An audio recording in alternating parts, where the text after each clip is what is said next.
Buenas tardes a todos. Siendo las 17 horas, damos inicio a la reunión de la Sociedad Uruguaya de Historia de la Medicina del día 11 de abril de 2023. Bienvenidos. Gusto tenerlos hoy presencialmente y por Zoom. Quiero comunicarles con profundo pesar el fallecimiento del profesor Laercio Joel Franco el 30 de abril. Laercio estuvo con nosotros desde Ribeirão Preto, San Pablo, en la sesión científica de la Sociedad Uruguaya de Historia de la Medicina del día 8 de noviembre de 2022, presentando el tema central, experiencia con los indios Savante en relación a la diabetes. Era un médico paulista con residencia en clínica médica y medicina preventiva en la Universidad Federal de San Pablo, UNIFESP, maestría en salud pública en la Universidad de Michigan, doctorado en endocrinología en la UNIFED y postdoctorado en epidemiología clínica en la Universidad de Texas. Fue libre docente y profesor titular de medicina preventiva de la Universidad, profesor titular de medicina social de la Facultad de Medicina de Ribeirão Preto, USP, y desde 2014 hasta la fecha, profesor titular senior de esa universidad. También fue director de la División Nacional de Enfermedades Crónico-Degenerativas del Ministerio de Salud y miembro de la Academia de Ciencias del Estado de San Pablo. Era una excelente persona y docente, un profesional ético, competente y dedicado, y un líder sereno, responsable, comprometido, discreto, afectuoso y humilde. Publicó numerosos trabajos y en diciembre de 2021 la tercera edición de uno de sus libros, Fundamentos de Epidemiología. Laercio dejó un gran legado en el área de la salud colectiva, principalmente en el conocimiento de la diabetes mellitus y sus complicaciones. Yo lo conocía desde hace casi 40 años y es una de esas personas que guardo en el corazón con gran afecto. Dejó una linda familia con 3 hijos, Gabriela, Luciana y Eduardo. 2 de ellos se encuentran presentes desde el Zoom, y 3 nietitos. Y está con nosotros también su esposa Cristina Franco, a quienes enviamos un abrazo afectuoso y solidario.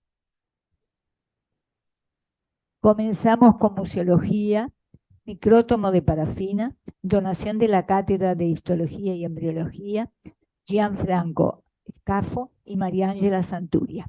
A inicios de este año recibimos por parte del Departamento de Departamento de Histología y Embriología a cargo de la profesora doctora Casina, un total de 8 instrumentos, digamos, de enseñanza, entre ellos el micrótomo que vamos a presentar en el día de hoy. Lamentablemente, los integrantes del Departamento de Histología y Embriología, por otras actividades que ya tenían agendadas previamente, no pueden participar.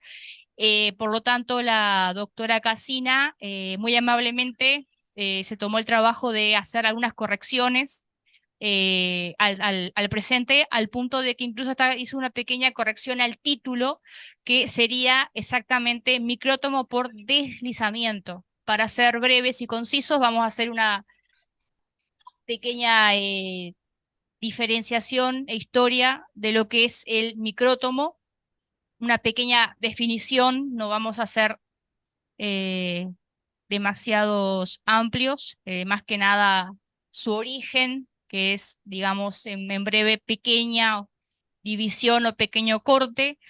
Y bueno, generalmente los micrótomos, de cual sean su estilo, tienen cuchillas de acero, vidrio o diamante, sobre todo dependiendo cuál es el corte y lo delgado de este que se quiera hacer, también dependiendo del material de la muestra. Vamos a ver luego algunas fotos del micrótomo que tenemos, donde en el nuestro no tiene cuchillas, o sea, las cuchillas en algún momento desaparecieron, y lo que me decía la doctora Paula Pouso, que es la grado 4 del departamento, es que posiblemente en algún momento se sacaron con la intención de reemplazarlas, pero como este objeto cayó en desuso, directamente se lo dejó a un lado.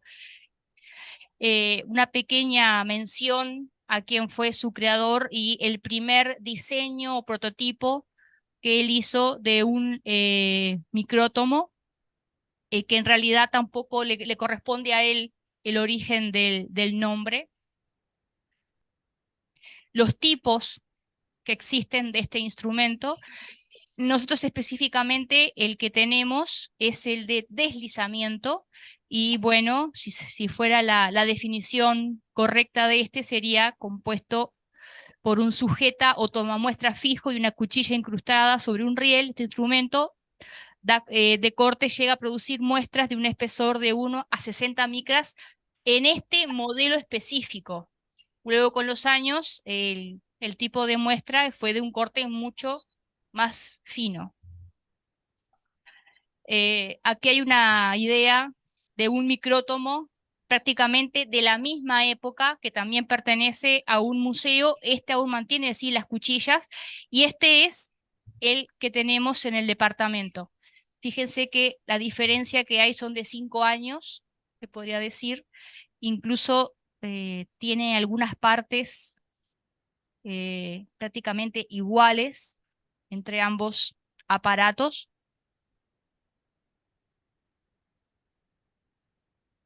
Bueno, el tipo de cuchillas, para qué sirve cada una de ellas, qué es lo que se puede cortar y demás, y específicamente el nuestro eran cuchillas de acero que, bueno, lamentablemente no se han mantenido. Bueno, estas son los tipos de cuchilla de deslizamiento que podía tener este micrótomo. Eh, Nosotros, en lo personal, yo no sé cuál hubiera sido el tipo de cuchilla específico que hubiera tenido.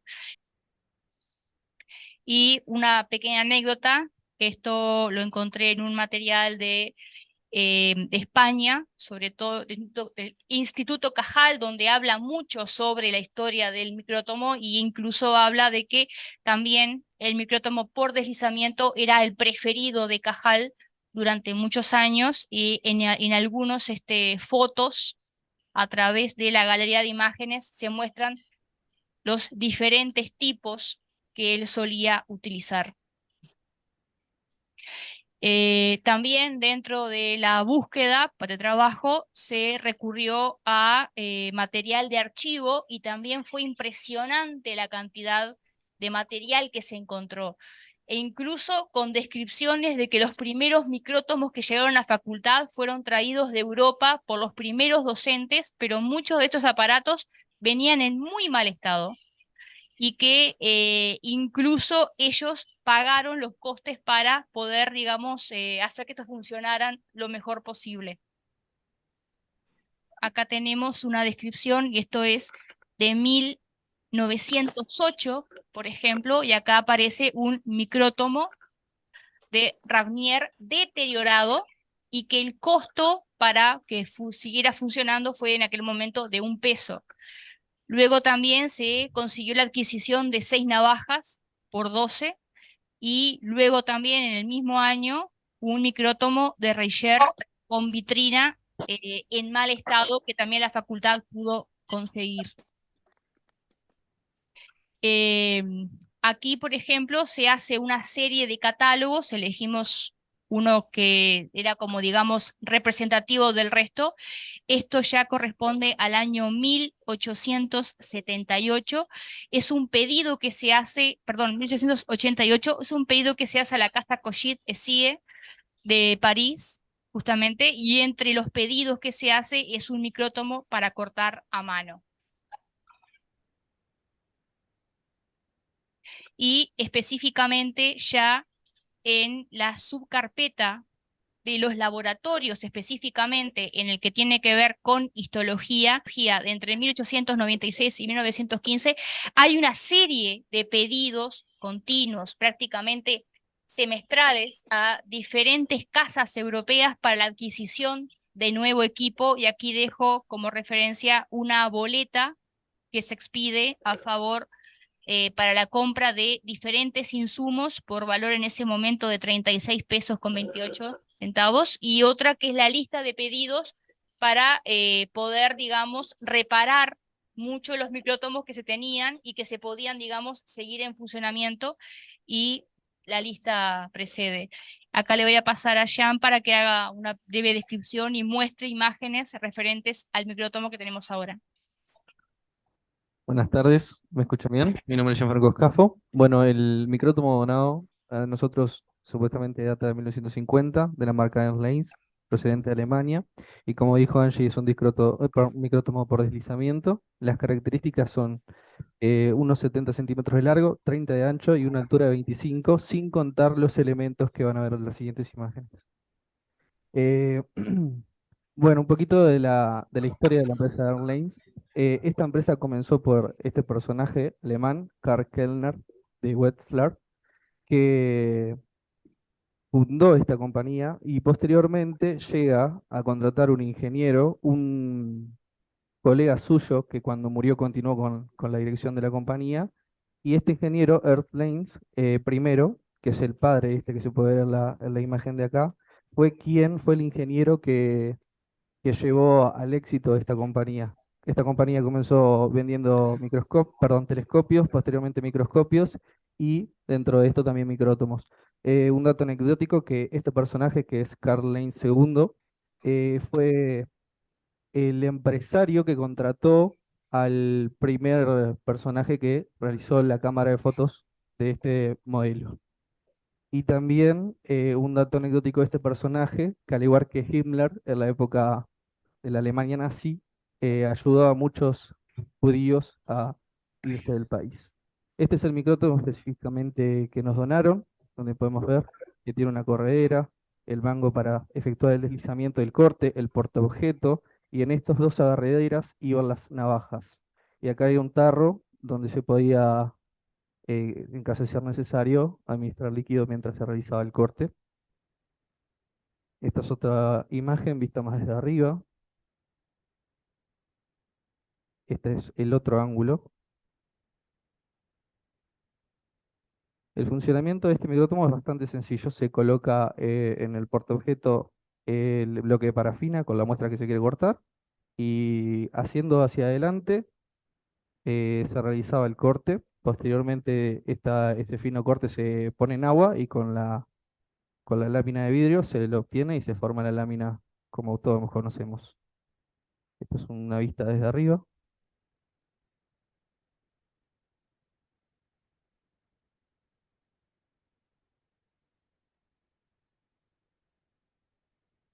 Esta es una foto en donde vemos que el encargado específicamente en Montevideo de traer estos micrótomos era Carlos Staffer y compañía. Eh, Acá dejamos en texto específicamente lo que dice esta etiqueta. Y esta es el número de serie específico de este micrótomo.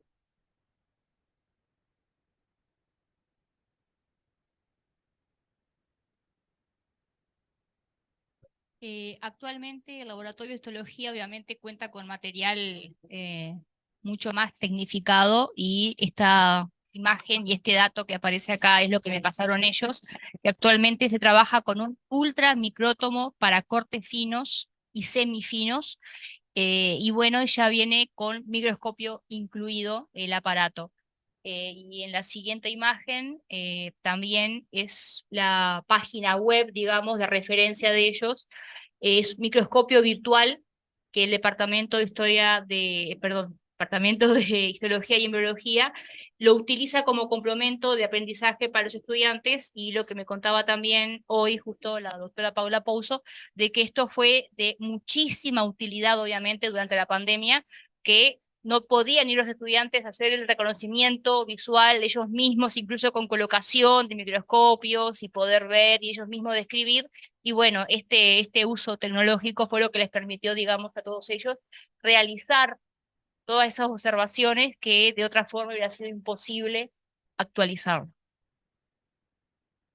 Y bueno, como último es un agradecimiento justamente a las doctoras Patricia Casina y Paula Pouso, quienes muy amablemente no solamente nos cedieron el material, sino que también estuvieron dispuestas para escuchar nuestras dudas. Les pasamos el PDF el PPT para que ellos hicieran todas las correcciones que consideraban pertinentes, y bueno, por ahora esto es todo. Muchas gracias.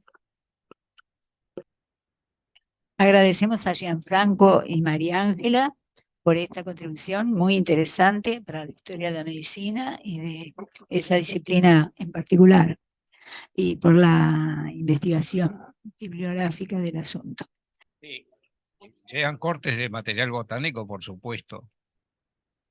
Hasta lo que yo sabía y lo que he visto es que este tipo de micrótomos, tanto sea el de deslizamiento o el rotatorio, que es otro de los comunes, se utilizaba para hacer cortes sobre bloques de parafina, porque era la forma de incluir, hasta el día de hoy, los tejidos humanos o los tejidos animales para hacer cortes finos, embebidos en parafina. Claro, ahora después esto ya hay materiales, hay equipos automáticos que se ocupan de esto porque esto necesitaba un operador especializado en el tema. Las cuchillas las cuchillas se desgastaban con mucha frecuencia, sobre todo cuando se cortaban tejidos muy duros. Y el problema era que el afilado, el mismo. En Montevideo existían compañías que afilaban las cuchillas. No olvidarse de que a principios de siglo, bueno, hasta mediados de siglo, el afeitado era fundamentalmente por navajas. Por lo tanto, el afilado de ese tipo de materiales muy sofisticados, muy precisos, muy delicados, importados y muy caros, exigían manos realmente muy técnicas. Yo recuerdo en el hospital que cada 2 por 3 había un problema con los micrótomos, no solamente con las cuchillas que se desgastaban. Al desgastarse la cuchilla, el corte era muy grosero y muy irregular y impedía hacer el diagnóstico, porque cuando lo aplicaban sobre el portaobjetos, el patólogo no podía llegar a un diagnóstico adecuado porque no tenía el grosor o estaba arrugado el corte, justamente por el desafilado. La cuchilla debía ser extraordinariamente afilada, muy sofisticada, y se llamaba al técnico para que lo afilara. El otro problema de los micrótomos era el sistema de prensión del material a cortar. Es decir, el material en que venía era un bloque generalmente, un bloque de parafina. Había otros materiales para montarlos, pero generalmente eran parafinas. Las parafinas eran todas importadas y muy caras. Por lo tanto, muchas veces los bloques se reciclaban, es decir, se fundía la parafina, se tiraba el contenido de la parafina, es decir, el material a investigar, y esa parafina reciclada, que ya había perdido parte de sus propiedades, se utilizaba para nuevos bloques. Entonces, ahí había un problema. Es decir, ya no solamente era la cuchilla, que había que sacarla y afilarla y mandarla a los especialistas, sino que también el sistema de prensión del bloque, que los técnicos habitualmente para apretarlos correctamente utilizaban un bloque de madera y ¡clac!, le daban un golpe a la manivela de prensión, con lo cual con el tiempo eso se desajustaba totalmente. Así que el problema con los micrótomos era que debían ser bien utilizados. Hay algunos técnicos que decían que solamente él los tocaba y no dejaban que nadie otro utilizara el micrótomo. El micrótomo es tan importante, era de donde dependía el diagnóstico, tan importante como el técnico que miraba las láminas, porque si el corte era malo, el diagnóstico no se podía hacer. Fíjense en una biopsia extemporánea, donde el material tenía que ser procesado en pocos minutos, y si el corte sale mal y el patólogo no puede hacer diagnóstico, el cirujano queda sin hacer diagnóstico de si el proceso es benigno o maligno. Es decir, es toda una cadena, una secuencia de hechos que comienzan con este aparato maravilloso que fue el que permitió el diagnóstico. Hasta que no apareció, no se podía hacer diagnóstico histológico. Me parece que la presentación ha sido muy útil, me parece que ha sido una buena presentación, y los animo a que investiguen más sobre estos aparatos, porque realmente a nosotros nos interesa mucho, y es relacionarlos con el avance, con el progreso médico, es decir, el aparato con el progreso, ¿qué es lo que permitió? Eso es lo que yo no sentí en la comunicación, que hubo una descripción del aparato, pero yo creo que falta agregarle que este aparato permite un diagnóstico que antes no permitía, y esto es un notable avance de la medicina. Gracias. No, muchísimas gracias. Obviamente que tomamos esto para más adelante hacer un trabajo más completo. Agradecemos nuevamente a María Ángeles Gianfranco y pasamos entonces al tema central, una visión de la atención médica en Uruguay en la primera mitad del siglo XIX a través del relato de un médico norteamericano. Doctor Antonio Turnes. Pasamos la palabra al doctor Antonio Turnes. Buenas tardes a todos, muchas gracias. La presentación trata de un libro escrito por este médico americano, Gustavus Richard Brown Horner, que vivió entre 1806 y 1892 y que hizo un libro sobre sus recuerdos de viaje como médico de la Marina americana a estas costas en 1842.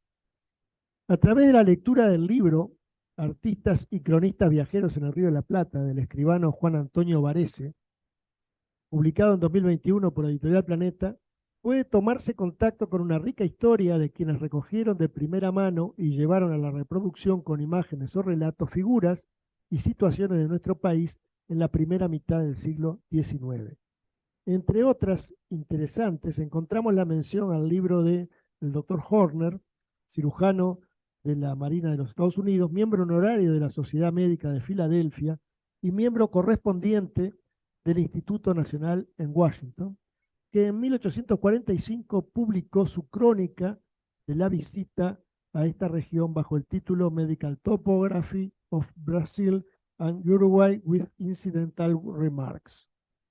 Este es el escribano Juan Antonio Varese, un connotado escritor de historias náuticas de nuestras costas, y este es el personaje del libro. El doctor Horner, médico de la Marina que visitó Uruguay en el siglo XIX.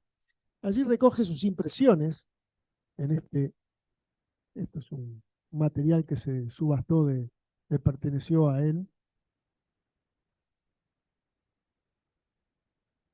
Vamos a volver ahora a esa imagen, pero esta es la tapa de ese libro. Allí recoge sus impresiones como médico de una embarcación estadounidense, Delaware, que en lo relativo a Uruguay puede considerarse que aporta una visión crítica de la atención en el Hospital de Caridad, así como noticia de un sanatorio privado de un médico brasileño afincado en Montevideo, caracterizado por su buena atención y elevados honorarios. El doctor Horner vivió, como dijimos, entre 1804 y 1892 y fue un médico que publicó diversas obras como parte de su larga experiencia a bordo de navíos estadounidenses. Había publicado con anterioridad Medical and Topographical Observation upon the Mediterranean and upon Portugal, Spain and other countries, publicado en Filadelfia en 1839, y posteriormente al libro comentado aquí, dio a la prensa otro, Disease and Injuries of Seamen, with remark on their enlistment, naval hygiene and the duties of medical officers, publicado en Filadelfia en 1854. Este es sobre el área del Mediterráneo y este es el de las lesiones de los hombres de mar. Una información complementaria sobre este autor establece que había nacido en Warrenton, Virginia, en junio de 1804, y que asistió a la escuela secundaria del reverendo William Williamson, cerca de Middleburg, y a la Academia Warrenton, y luego se graduó en medicina por la Universidad de Pensilvania. Fue asistente de cirujano en el barco estadounidense Macedonian durante 2 años y medio, y luego fue trasladado al Brandywine durante 6 meses, hizo distintas estadías en distintos barcos de la Marina, hasta que estuvo en esos que mencionamos anteriormente. El autor dedica el libro al doctor John Bell, que fue su mentor, miembro del Colegio de Médicos de Filadelfia y de la Sociedad Filosófica Americana, y autor que el autor lo dedica respetuosamente en testimonio de la gran estima que siente por este personaje. John Bell había publicado numerosas obras sobre aspectos epidemiológicos, especialmente del cólera, sobre la influencia de la medicina, el heroísmo médico, el régimen alimentario y la longevidad, salud y belleza, las aguas termales y minerales de los Estados Unidos y Canadá, un diccionario de materia médica, sobre la importancia de la economía y las medidas sanitarias para las ciudades, la influencia del hígado en la salud y la enfermedad, y sobre los miasmas como causa de las fiebres, entre muchas otras publicaciones. Publicaciones que fueron hechas desde 1817 hasta los tiempos posteriores al comentado libro del Dr. Horner. Este libro refiere a Brasil y Uruguay y fue escrito luego de 2 cruceros realizados, primero en el Macedonian y luego en el Delaware, lo que le permitió al autor ir llevando un diario de viaje. A través de 18 capítulos aborda aspectos recogidos en sus viajes, dedicando a los correspondientes capítulos 10 al 14 su visita al Uruguay. Aquí serán abordados solamente la parte final del 13 y el 14, por entender que pueden resultar de interés para conocer una opinión externa a la situación de salud y al mismo tiempo tomar contacto con la realidad de un hospital privado con altos honorarios, como mencionamos, atendido por un médico brasileño. Este hombre era, además de médico y médico de a bordo y navegante, era dibujante y hizo algunas imágenes que reproducen lo que él percibió de nuestra bahía con el cerro y algunos animales autóctonos. Horner estuvo en Sudamérica, particularmente en Uruguay, en 2 oportunidades, con un intervalo de 14 años. La primera vez fue en 1826, entre 1826 y 28, y la segunda entre el 41 y el 43. La descripción que nos ocupa refiere a su segunda visita, que realizó por espacio de varios meses. Entonces nos habla del Hospital de Caridad. Y dice así: en el extremo sur de la calle Portón, cerca de la punta de San José, se levanta la Misericordia, así denomina el hospital, o sea, el hospital de la ciudad, que se fundó hace muchos años y se amplió en 1825 con la erección de un nuevo frente. Esta es la imagen del primitivo hospital, que no es la que conoció Horner. Aquí tenía una extensión sobre la calle actual Maciel, y este es el del tiempo de Horner, el que vio a medio construir. Dice: el mismo consta de un cuerpo principal y 2 alas, de las cuales solamente una está terminada. La otra venía llegando lentamente hasta la misma altura que la primera cuando sacaron a luz el decreto antes mencionado, y se refiere allí al decreto que, tras la derrota de la batalla de Arroyo Grande, el gobierno de la defensa debió suspender todas las obras públicas. Entonces quedó inconcluso el hospital. Y ahora dice: no se puede estimar el número de años que se precisará para hacer habitables los pisos superiores de esta ala. La primera ala, continúa Horner, contiene la sala de mayor tamaño de todo el establecimiento y puede recibir 102 pacientes. Se trata de nativos, extranjeros, negros, blancos y mulatos, enfermos de tisis, disentería, sífilis y otras afecciones. Entre esas afecciones se encuentra la viruela, y la única precaución que se toma para evitar su diseminación es ubicar a los afectados por esta enfermedad en un extremo de la sala. El edificio principal está coronado por 3 estatuas de mármol y, visto en conjunto con el ala terminada, hace una buena impresión a la distancia. En el primer piso de esta última está alojada una compañía de soldados, y en el segundo residen los huérfanos y parte de las viudas indigentes. Las mujeres adultas remanentes, junto con los lunáticos, o sea, los pacientes mentales, ocupan una sala y varias celdas en la parte antigua y posterior del edificio. Las celdas, en número de 6, dan a un pequeño patio y no difieren ni en tamaño ni en limpieza de los cubículos de un establo común. Se refiere luego al torno y sus leyendas. En el lado sur del hospital, dice, hay una ventana provista de una rueda con divisiones para recibir expósitos. Encima de la ventana está esta conmovedora leyenda: mi padre y mi madre me arrojan de sí, la piedad divina me recibe aquí. Año 1818. Y aquí figura la traducción al inglés y al latín. Y luego nos habla de los 4 patios del hospital. Dice, 4 patios están rodeados por el resto del edificio y entre 2 de ellos están varias salas pequeñas para el uso de soldados inválidos. Pocos de ellos eran heridos de guerra. Los marineros de naciones extranjeras y aquellos al servicio del gobierno de Uruguay son recibidos en el hospital. Estos últimos no pagan nada por la asistencia. Los primeros pagan en forma indirecta por medio de un impuesto que se recauda en toda nave del puerto, que resulta muy alto en relación con el tratamiento o las condiciones del alojamiento. Todos los internados en la institución están a cargo de un único facultativo externo y 2 asistentes, de los cuales solamente uno es residente. Se formulan grandes quejas con respecto a los medicamentos y los alimentos brindados. Los marineros estadounidenses raramente van a la institución. En general prefieren las comodidades y el tratamiento elemental que les corresponde por contrato en su nave, pues muchos creen que ir al hospital es la muerte segura. Si los pacientes no mueren de las afecciones que motivaron su ingreso, la viruela o la fiebre tifoidea los esperan.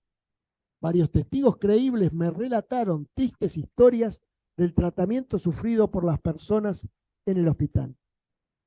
Un propietario de barco perdió un brazo al disparar una salva el 4 de julio.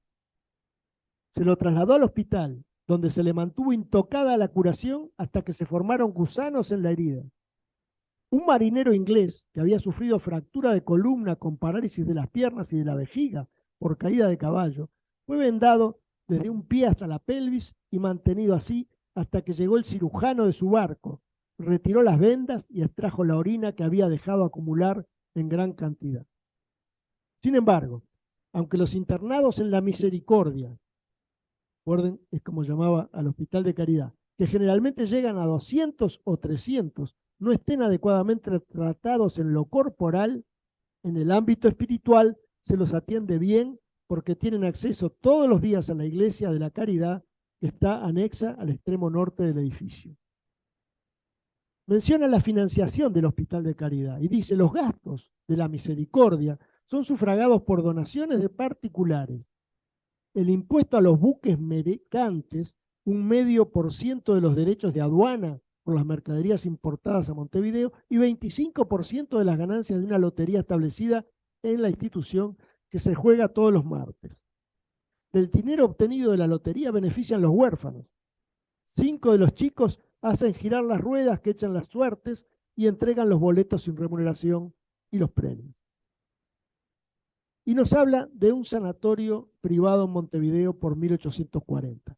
La Misericordia, dice, es el único hospital del lugar, con excepción de un establecimiento privado fundado un año atrás por el doctor Peixoto, que nació en Río de Janeiro y estudió en la ciudad de París. Se refiere a Arturo José Peixoto, que está registrado ante el Consejo de Higiene Pública de Montevideo bajo el número 72, el 24 de diciembre de 1841 como médico cirujano, según lo citan Pedro Vizca y Héctor Braseiro en una publicación de los volúmenes de la Sociedad, el volumen 8. Y dice, es hijo, Peixoto, de un hombre acaudalado y ha demostrado alto grado de generosidad y buen gusto en la instalación de su establecimiento. El mismo comprende 30 cómodas habitaciones, una magnífica sala de fiestas y una espléndida recepción, varias salas de baños, fríos y calientes, una sala de vapor y 2 espaciosas salas donde se realizan operaciones y además se entregan los medicamentos recetados a todos los pacientes, ricos o pobres, que los necesiten. A estos últimos, a los pobres, se les dan gratuitamente. Los pacientes internados en el sanatorio de Peixoto pagan 3 patacones por día. Esta suma incluye todos los pagos, salvo los correspondientes a operaciones que se le pagan al médico según su importancia. El doctor tiene una espléndida colección de instrumentos de todo tipo, los más de uso en Francia, y todos ellos fabricados en París, pero sus honorarios son tan exorbitantes que los puede emplear con frecuencia solamente para sus pacientes ricos o para aquellos pobres que él decida operar. Ha publicado una lista de las operaciones que realiza, donde enumera 60. Vean ustedes qué curioso. Por ninguna de ellas pide menos de 50 patacones, que en Montevideo equivalen a $60 españoles. No sé lo que serían los dólares españoles. Por la trepanación cobra 100. Por la ligadura de arteria carótida, 500. Por la litotomía, 1000. Y por la cesárea, 2000 patacones. Pero estos altos honorarios están justificados, dice Horner, por el enorme alquiler que paga por la casa, 400 por mes, y por el alto precio de los sirvientes, dudoso esto, el combustible, la leña, el agua y la mayor parte de las provisiones salvo carne y pan. El doctor Peixoto, que fue alumno de Broussais, bueno, vamos a ver, él entrevistó a varios médicos en Montevideo, a Arturo José Peixoto, tiene referencias a Pedro Capdevrat, a un James Bond, que también tuvimos uno, americano de Maryland, y a Constantino Cunningham, que él lo escribe de otra manera, y a un tal Hogan que no pudimos ubicar quién pudiera ser, y a un Fernández exiliado argentino. Dice. Este es Broussais, el que fue maestro de Peixoto en París. Dice, fue alumno de Broussais. Peixoto es muy inteligente y cortés, y a pesar de su juventud es un profesional muy respetado. Fuera de él hay en Montevideo una buena cantidad de otros facultativos de mayor edad, extranjeros en su mayoría. Y entonces nos habla del doctor James Bond. Entre los más destacados, dice, se encuentra nuestro compatriota, el doctor James Bond.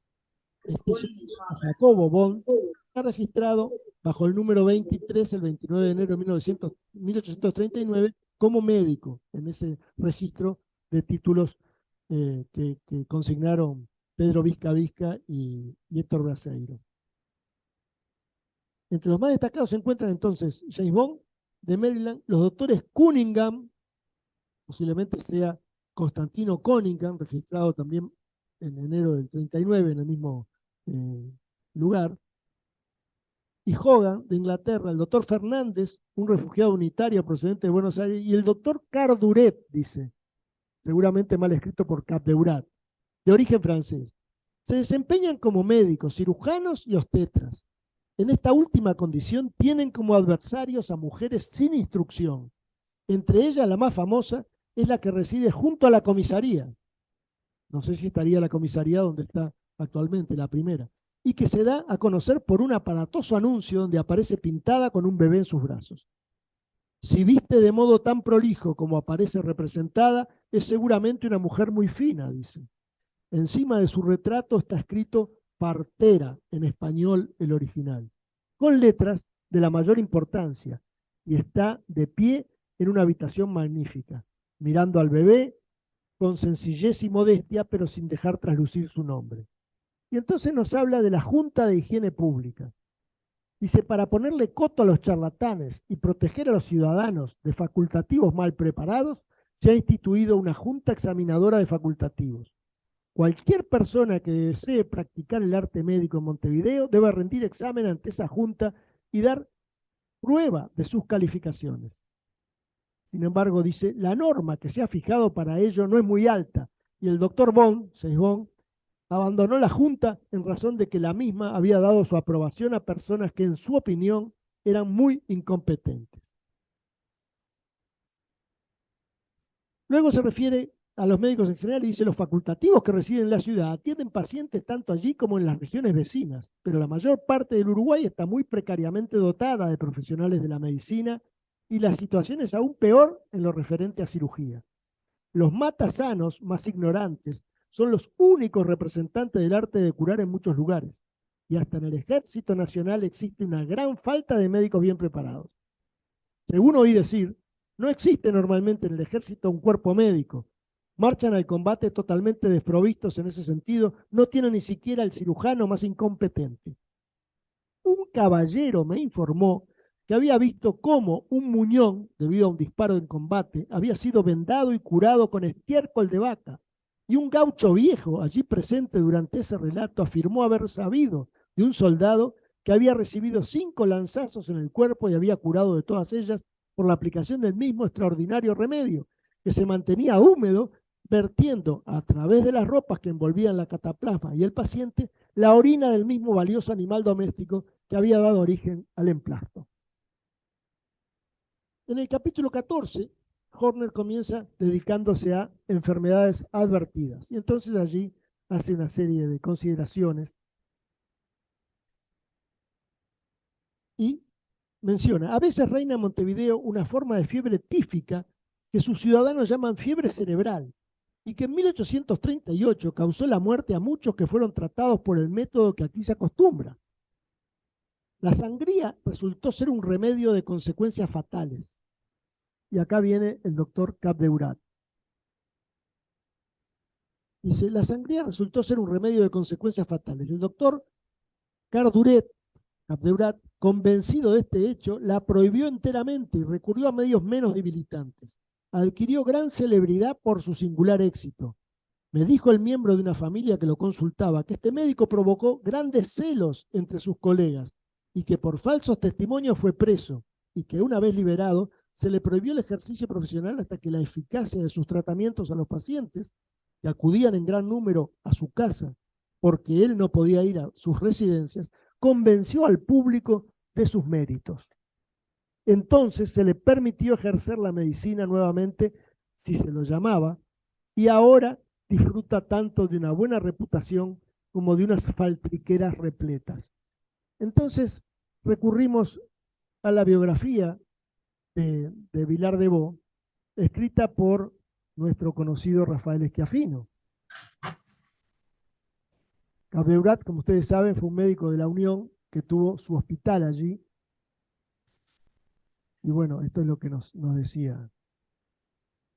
Rafael Schiaffino describe con detalle todo este episodio a que refiere Horner. Y dice, en la página 66 de su biografía de Vilar de Bo, acerca de una cierta epidemia que hubo, que aparecía. La misma opinión comparte Gustavo Horner, quien describe, después de su visita a Montevideo en 1842, expresaba así del estado de la asistencia facultativa en la ciudad y en la campaña dentro del ejército, en la paz y en la guerra, y aún sobre la eficacia del examen de reválida. Es lo que ya les comenté. No es de extrañar que la lucha contra el elemento profesional así constituido fuera ruda, creciendo la osadía y la desconsideración de los extranjeros aprobados como médicos, en general en proporción inversa a sus aptitudes, aun cuando a veces las tenían también, como en el ruidoso pleito que sobre la fiebre tifoidea le planteara a la Junta a los pocos meses de constituida Pedro Capdeurat. Era este oriundo de los Bajos Pirineos, de 35 años de edad, y había llegado al país a fines de 1838, exhibiendo sus títulos ante la Junta de Higiene, que consistían en el de oficial de santé, expedido por un jury médico de su departamento el 25 de octubre de 1830, un certificado de herbolario procedente de la Escuela de Farmacia de París del 6 de diciembre del 28, un comprobante del cirujano en jefe del Hospital de la Pitié de París, Monsieur Siffrant, en el que acreditaba que había cursado la clínica quirúrgica 3 años en dicho hospital, que tiene fecha 23 de julio del 29. Un documento, en fin, cita otros documentos. Y dice, a los pocos meses de actuación, el 19 de septiembre, dirige una nota al intendente general de policía en la que le comunicaba novedades tan extraordinarias como esta: que era voz general en la ciudad la existencia de una enfermedad denominada fiebre cerebral, y que tal era la opinión de la mayor parte de los médicos que la trataban, por consiguiente, con antiflogísticos y sangrías generales, más o menos aplicadas según la fuerza de los enfermos, pero que desgraciadamente la verdad era que la enfermedad que reinaba era una fiebre grave, epidémica y contagiosa, que no era la tal fiebre cerebral, sino la fiebre tifoidea, o por otros nombres pestilencial, biliosa, pútrida, dinámica, folicular, totienentérica, etc.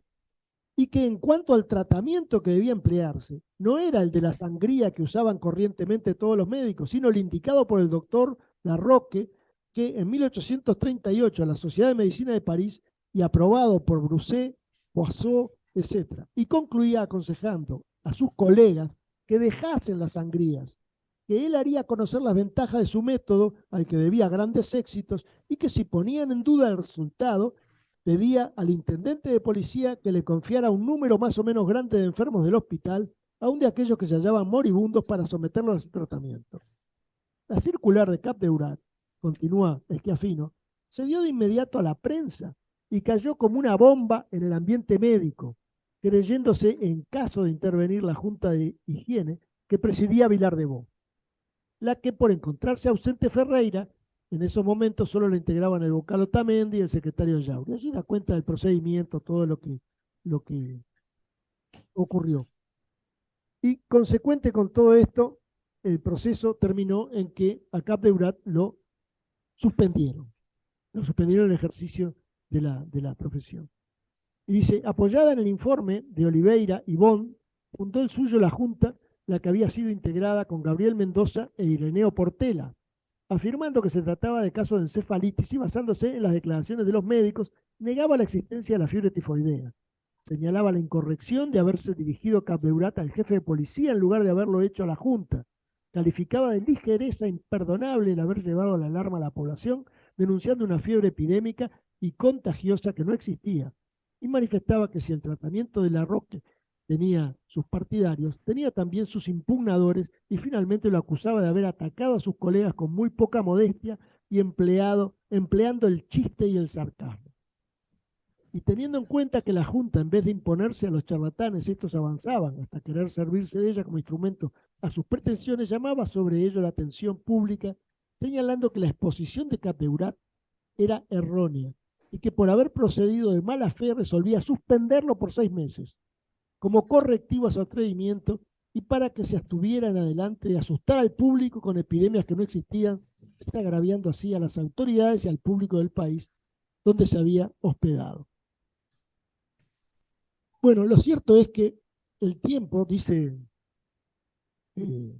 Schiaffino, el tiempo se ha encargado de demostrar que de esta polémica, en la parte fundamental, Capdevrat tenía razón. La prueba que desde esa fecha se diagnosticó la enfermedad, desapareciendo las fiebres cerebrales que tanto abundaban antes. Ese mérito pues le corresponde y cabe señalar que él mismo declaraba que el año anterior había asistido en los hospitales de París a una epidemia de tifoidea, llevando por lo tanto en esa enfermedad todavía poco conocida mejor bagaje que Vilar de Bo, que había dejado París 6 años antes, cuando recién Luis publicaba su clásica descripción de ella. Pocos años después, continuaba más adelante Schiaffino, un médico de marina americano, Horner, otra vez vuelve a citarlo, que visitaba Montevideo haciendo referencia a su estado sanitario, recordaba el episodio de Capdevrat en estos términos: una forma de fiebre tifus llamada cerebral por los habitantes aparece algunas veces en Montevideo y en 1838 abatió muchas vidas, tratadas según los métodos ordinarios empleados aquí. Y describe todo lo de la sangría que ya comentamos. Bueno, este es un recuerdo para Schiaffino en su faceta política, que fue candidato a presidente de la República, y como decía este periódico, con Schiaffino no habrá diferencias de orden racial. Una garantía. Y esta es la tapa del libro.